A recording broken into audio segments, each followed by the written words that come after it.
Today I'm making a tomato jam. I recently went to a restaurant and had a burger, and it had such a unique flavor to it. It wasn't drowning in ketchup.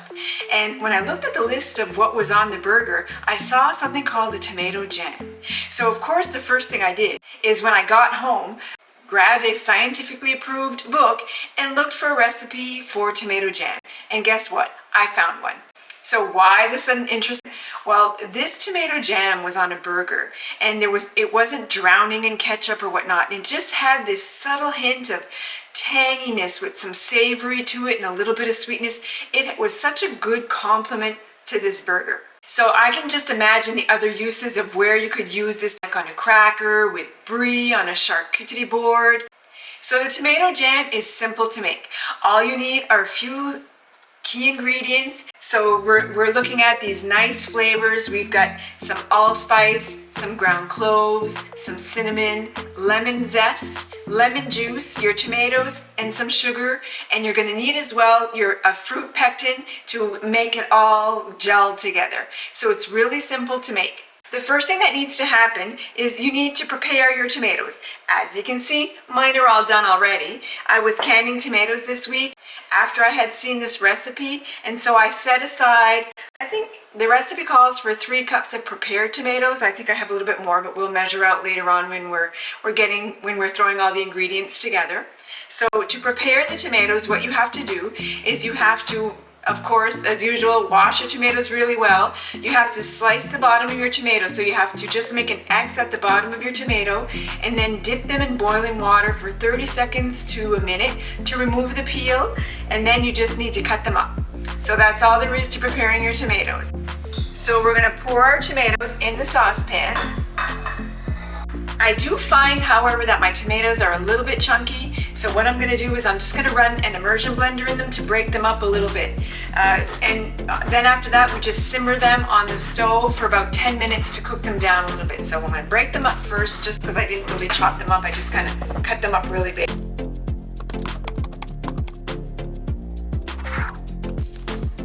My tomatoes have simmered for 10 minutes on the stove, and I didn't mention that I'm using paste tomatoes, Roma tomatoes. The recipe really didn't specify which ones to use, so I just used what I was already canning. So I'm using Roma tomatoes.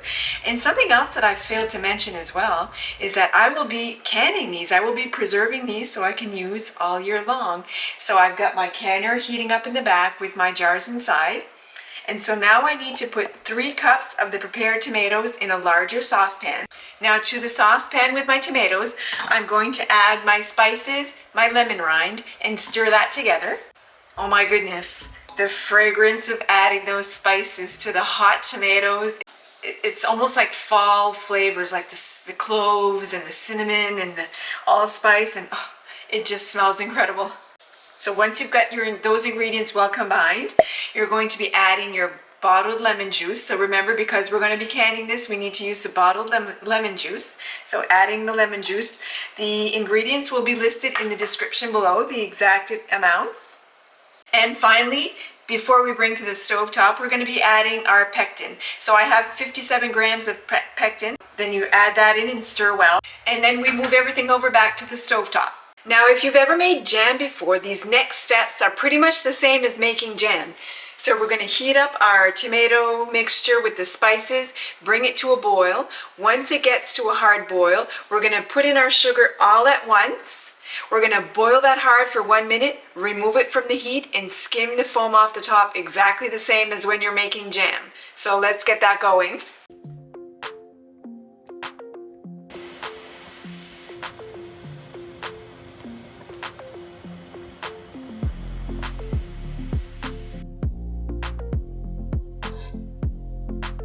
I've skimmed the foam off the top, so now it's time to get them into the jars.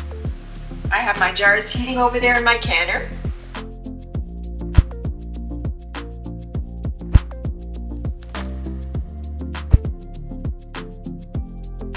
You have no idea how I'm hoping that there's going to be a little bit left so I can taste. But I think there will be a jar that will be opened fairly quickly if not. Alright, so I'm going to fill my jars with the tomato jam, leaving 1/4 inch head space, so that's the space you leave at the top of your jars to make sure they properly seal. By wiping the rims of the jars, adding our sealing caps, adding the rings, and bringing them back. I've ended up with 5 jars. I've got them in my steam canner, and I'm going to put the cover on. The processing time for this is only 5 minutes. So because it's only 5 minutes, be sure to sterilize your jars well. I had them in my pot here for quite a long time, boiling under the steam, so I feel confident that they're well sterilized.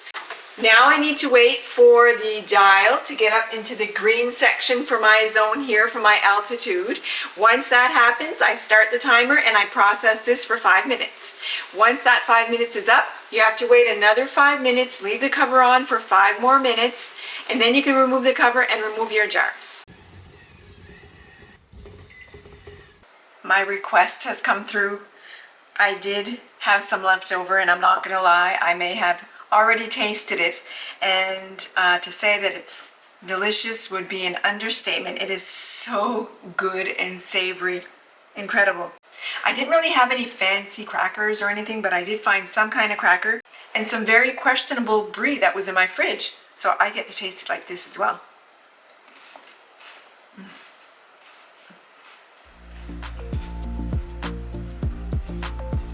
It's very good. I feel like I should be having a glass of wine with this, but it's only 10, so I will refrain. It's not quite as set, but it's still quite warm, so I'm sure it's going to thicken even more. I would say it's a success. I wish I could give you all the taste. It tastes amazing.